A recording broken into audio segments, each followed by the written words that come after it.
And now, my boy, I tell you why. On Easter morn I sigh, but I recall my comrades of old days gone by. Of men who fought in Glen with rifles and grenades, having keep the men who sleep in the ranks of the old brigade. Fuck this salmon's fascist police.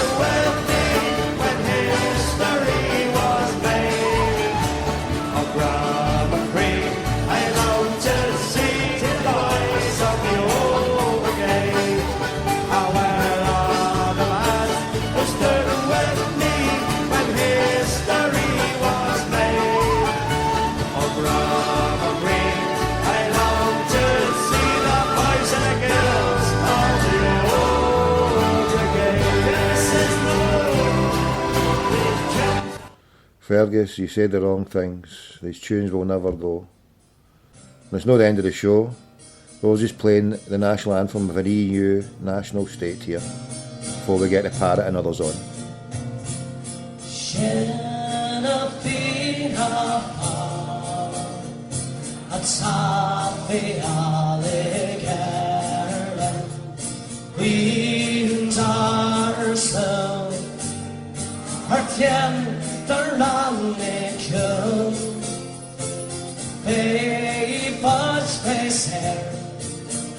Chanter och känner pasta i par panteran av en tag andas ensamma Noel det kan hell on was no still they gone astray the love of Nabile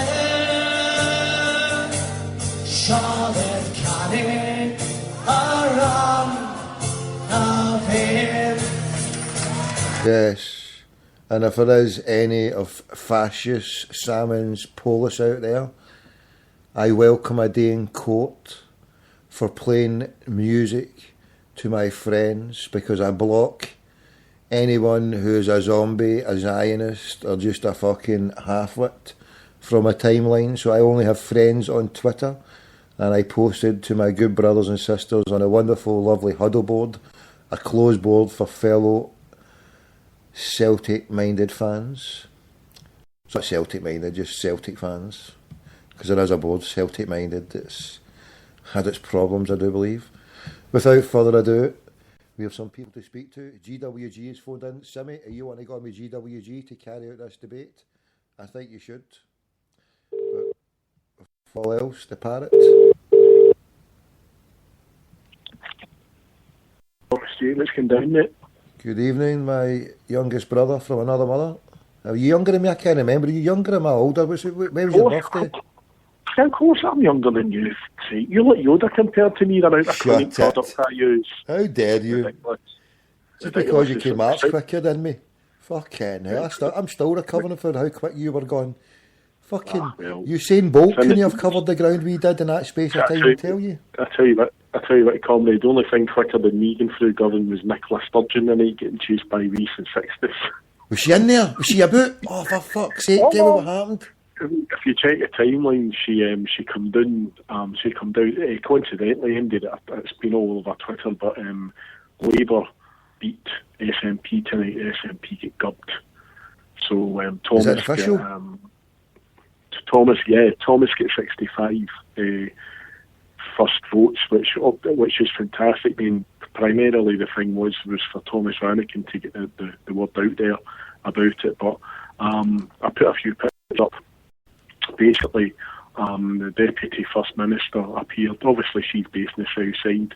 She appeared to show support, and she was approached by one of Thomas's party to be asked about the act, the Roll of Honour, that was a problem with it, and she done a midnight flit, as we say in Glasgow, Tommy. She was tearing down Govan, mate, quicker than me and you were. And recent 60s was following her down saying we're not going away.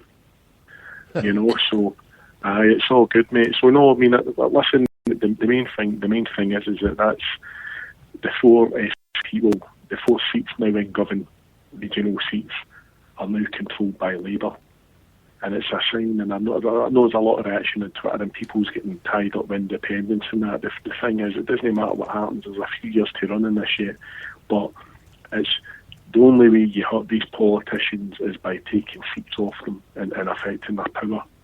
And that young girl they sent in to take that seat, they were probably very confident they were going to keep it by putting the person in they did, because she's a young student type girl, you know.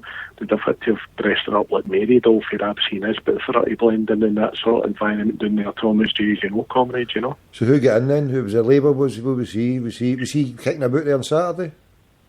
Okay, the expense forms everywhere, mate. No Labour, no Tories, they're all the same, aren't they? Thomas is probably one of the few politicians I've actually met who, well, I say a politician, he was up for a by-election, but you know, you can approach him, so most of them are all self-centred, looking after themselves, as we know, mate. But no, great stuff. Just to confirm, obviously, it was out earlier on that Paddy said at the Celtic Dream show the fact that Tara from the Mary Hill Food Bank will be appearing about 9 o'clock tomorrow night. Or tonight, even on the Celtic Dream, so it's worth a wee listen. Listen, also, stay there. Well brought in. There's a good brothers wanting to come in. We'll get him right on now. Stay there. Just my finger was hovering over his dial. I'm going to get chopped up or something. No, stay there. I might be able to manage it. Here we go. Hello. G-Man, Celtic Dreams. What's happening? Doing? We're here, aye. How you doing, mate? Good stuff. Parrot, you there? Loud and clear. How you doing, Stephen? Not bad, not bad. I remember teetotal, was it? My God, I've changed podcasts. No, do you know, I just had to press pause there because I was listening to you there, mate. Obviously, the part I was just about to tell you, tomorrow night, we're really looking forward to it. And I was talking to the wee girl, Tara, from Mary Hill Food Bank, and she was explaining what she was doing, what have you. And, you know, we were on the phone, each other for about a good half hour, actually, cracking wee lassie, obviously telling us what's happening within how the bank was set up and what have you. And we actually got into basically what the Tories are doing and the social inequality. And I think everybody would agree that in the year 2013, that basically people, and she was, I don't like major stories and what have you, but basically over the last few weeks, she was telling me she's been heartbroken because there's people coming in, rolling and greeting, and not being able to feed their kids. And I think in this day and age, for anybody to do that and to come in, that this government has actually scooped that low. They're taking a man's dignity away from him, that he can't even feed his kids. They've introduced this bedroom tax. They're introducing so many taxes, and they're basically damning. They're just breaking the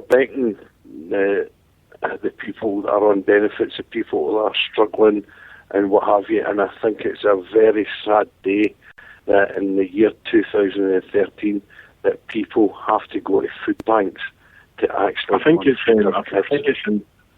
it's in today's Guardian or Independent. It's just been released the fact that for the first time since after World War II, that the Red Cross are going to be having to dish out food parcels in the UK to feed people. I think that's shocking.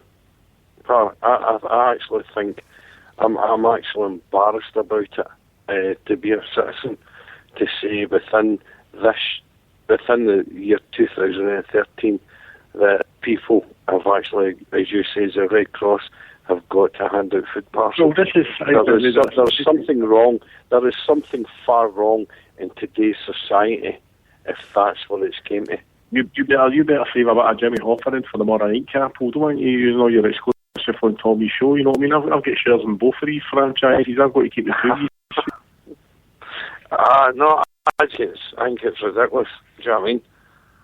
So I think it's very apparent. I said to Tommy the fact that one of my friends put it on as I used to work for, the fact that Britain's still sending, and I'm not going into an Afghan mode here, there's obviously countries in the world like Africa, native continents that are in the bones of their arse being emptied out by the respective European powers for over 100 years. But if you look at Britain as a nation is sending multi-million pound relief and food parcels to India, who have just activated their first nuclear-powered aircraft carrier, something that Britain's never owned or never built.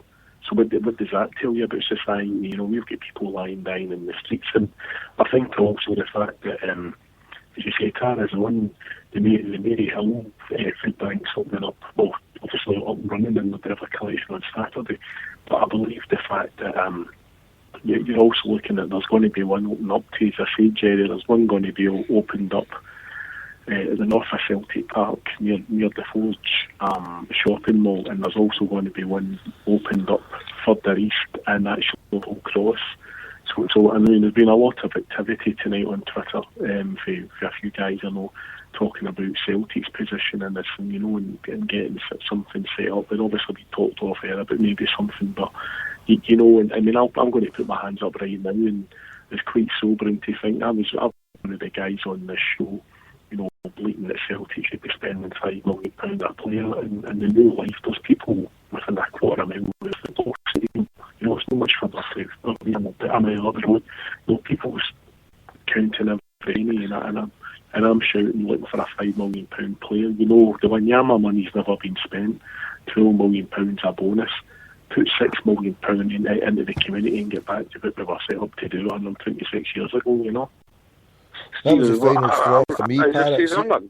That was, sorry to jump in, right, but that was the final straw for me. If you remember when I did that show, when I was just that scunnered that they would cheapen the memory of. Anyway, especially when the poverty's out there. When you see poverty out there, it's bad, and people are having to choose between eating or feeding. Thomas, J, what would we do if we could go back, if we break into the BBC studios at the Clydeside and go by Tam Cown's dressing room and we steal the TARDIS, and we go back and we get Brother Wilfred and bring him safe at 1895, and we transport him to Celtic Park on this day. I wouldn't like to think I'm speaking out of turn to say if we walked up to the front gates at Celtic Park and they seen the statue himself, the man would probably look round and say, melt that down and sell the money on and give it to the poor. No, I think you're right, Parrot. I think, Tommy, what you're saying is, like, we go on about the shows and say we need a striker. Now, if Celtic released a statement tomorrow saying, we are sorry, we cannot spend £5 million on a player, but what we are going to do, we are going to set up a soup kitchen. It's going to be open 5 days a week from 12 o'clock to 2. We will supply a plate of soup and a hot roll to anybody that comes in to Ayr Park. Now, are you going to tell me that the Celtic fans are going to be up in arms in that and turn around and say, no, we want a £5 million player? I'm sorry, it just doesn't happen. Now, I think, as I say... obviously, it's sensitive times and people, and we're not talking about people, people's desperate, but there's still people, probably working class folk who have just slid into this, it's just come up about them in there. We're not talking about the poor souls who have maybe been out the street for a while and they're rough and tough. So for me personally, you look at it and you look at the way Parrot, stay there, we're going to phone you both back. You're just descending at a dial, we can get it better. Stay there, 2 minutes, 2 seconds. Right, just a wee quick thing, and we're coming back straight with it now.